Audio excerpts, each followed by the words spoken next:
రకమైనటువంటి డ్రైవ్ చేయండి. Right, thank you. Next అండి, రిచ్ ఎమ్మెల్యేలు మన మహిళలేనా? దేశంలోనే టాప్ 3గా ముగ్గురు. తనకి మహిళా దినోత్సవం రోజున గుడ్ న్యూస్ అండి. మన దేశంలో ఉన్న 14 మంది బిలియనీర్లో అందులో ఫస్ట్ ముగ్గురు మన ఏపీకి సంబంధించిన వాళ్ళు. ఎవరైతే కోవూరు ఎమ్మెల్యే ప్రశాంత్ రెడ్డి, వేమిరెడ్డి ప్రశాంత్ రెడ్డి ఉన్నోళ్ళలో టాప్, హైయెస్ట్ రిచ్ బిలియనియర్. ఇక నెక్స్ట్ కడప నియోజకవర్గ MLA Madhavireddy, richest billionaire 2. 3 Janasena MLA Nagamadhavi, richest MLA. అంటే ఈ దేశంలో ఉన్నటువంటి సుమారుగా 4150 మంది శాసనసభ్యులు అనుకుంటా. 123 మంది. మరి వాళ్ళల్లో టాప్ రిచెస్ట్ బిలియనీర్స్ ఎవరయ్యా అంటే ఆంధ్రప్రదేశ్లో ఉన్నటువంటి ఈ ముగ్గురు శాసనసభ్యులు అవ్వటం మనం గర్వంగా ఫీల్ అవ్వాల్సినటువంటి అంశమే. వాళ్ళకి అభినందనలు కూడా తెలియజేయాలి. సరే, వాళ్ళ భర్తల పేర్ల మీద ఉన్నా, వాళ్ళ భర్తలు వీళ్ళ మీద పెట్టినా, లేకపోతే వీళ్ళు వ్యాపారాలు చేసినా, ఏదైనా కానీ పేరు వీళ్ళది ఉంది కాబట్టి వీళ్ళు రిచెస్ట్ పర్సన్స్గా ఉన్నారంటే అది గొప్ప విషయంగానే చూడాలి. ఆంధ్రప్రదేశ్ అంటే ఏ అనేది క్యాపిటల్లో ఫస్ట్ ఉండిద్ది, ఏది మన ఆల్ఫాబెట్ లిస్ట్లో. ఆ స్థాయిలో వీళ్ళు కూడా అంత టాప్లో ఉండటం అనేటువంటిది గొప్ప విషయం.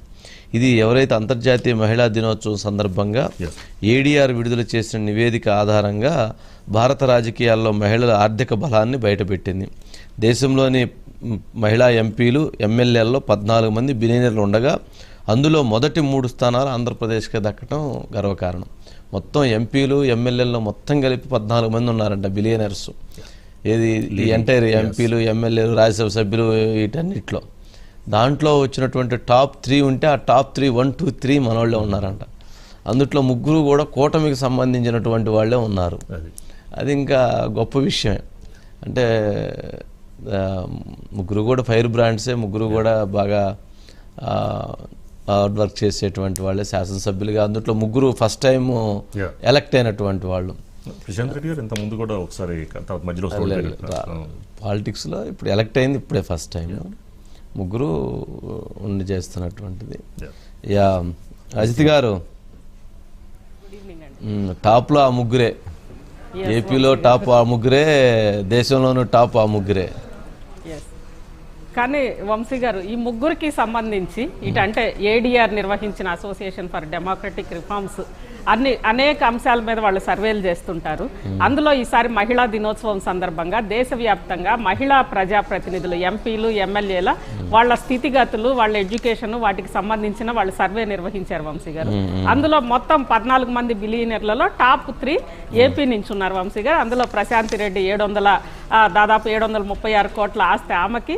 ఆ తర్వాత కడప ఇటు లోకం మాధవి, విజయనగరానికి సంబంధించి లోకం మాధవి 291 కోట్లు. తర్వాత కడప మాధవిరెడ్డి ఆమె కూడా 278 కోట్లు వంశీ గారు. అంటే టాప్ 3లో ఈ 3 ఉన్నారు. అయితే ఎప్పుడు కూడా మనం జనరల్గా చూస్తే ఎవరైనా, ఈవెన్ అది రాజకీయ నాయకులు జెంట్స్ అయినా లేదంటే లేడీస్ అయినా, డబ్బు ఉన్నవాళ్ళు ఒక రకంగా ఉంటారు, డబ్బు లేకపోయినా వాయిస్ ఉన్నవాళ్ళు ఒక రకంగా ఉంటారు వంశీ గారు. అంటే డబ్బు ఉన్న చోట వాయిస్ ఉండదు. వాళ్ళు ఏదో తమ డబ్బుతోటో ఎలానో అధికారంలోకి వచ్చారు అని అనుకుంటారు. కానీ ఇక్కడ ఈ 3ని చూస్తే ఇటు డబ్బు ఉంది, వాయిస్ ఉంది, ప్రజల్లో వీళ్ళు అడుగడుగునా చాలా అసలు అంటే నియోజకవర్గంలో దూసుకుపోయి ప్రతి గడప దడుతుంటారు, సవాల్ చేస్తుంటారు. ప్రత్యర్థుల గుండెల్లో అనుక్షణం వీళ్ళు ఒక ఫిరంగుల్లాగా ఉంటారు వంశీ గారు.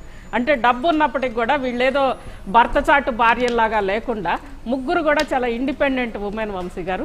ఈ 3తో పాటు ఇంకా కొన్ని అంశాలు, మంచి అంశాలు ఆంధ్రప్రదేశ్ మహిళలకు సంబంధించి ఉన్నాయి వంశీ గారు. అంటే రిచెస్ట్ అంటే సరే అదొకటే ప్రామాణికం కాదనుకోండి, మిగిలిన అంశాల్లో కూడా ఈవెన్ పార్టీల్లో కానీ పర్సంటేజెస్ మొత్తం దేశవ్యాప్తంగా ఇటు అసెంబ్లీ, లెజిస్లేచర్లు కానీ పార్లమెంట్ కానీ మొత్తం కూడా కనీసం 10% కూడా గట్టిగా మహిళలు లేరు వంశీ గారు.